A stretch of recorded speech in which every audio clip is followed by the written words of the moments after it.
Hey everyone, welcome to Library Tech Tips. My name is Michelle Doshi. I'm an adult services librarian, and today I wanted to show you one of the library's new resources.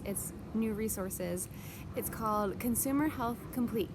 To get started accessing Consumer Health Complete, which is one of the library's newer databases, I'm going to go to www.lakeforestlibrary.org, which is the Lake Forest Library website.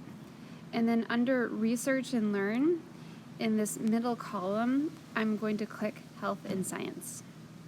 The first one here is Consumer Health Complete. I'm at the library on Wi-Fi, so if I click on it, it's just going to log me right in. If you're doing this from home, it's going to ask you for your Lake Forest Library card, and you have to type the whole number in, starting with the 2. So this is Consumer Health Complete. There's a lot in here. So today what I'm just going to focus on is trying to find a recipe. So I'm going to look for an ingredient. I'm just going to search basil. And then click search.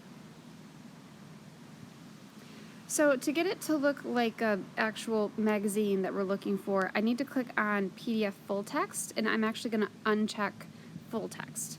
Because what full text gives you is like an HTML printout, just like a normal article looking kind of thing, versus the PDF full text is going to give you an actual PDF of like what the original magazine article looked like.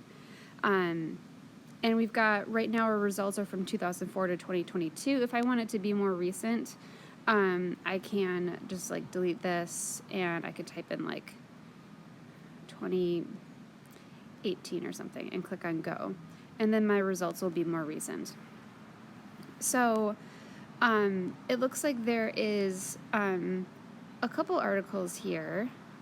The first one is Simple Spectacular Recipes from the Garden, and I'm just going to click on that PDF full text, and it's going to go ahead and pull up the article for me. And you can see it's in its original format because it's a PDF and not like an HTML document. So I can scroll through here. I've got a nice picture of tomatoes. And here's the first recipe in this article, which is tomato breakfast salad. So I hope that this was helpful. Have a great day.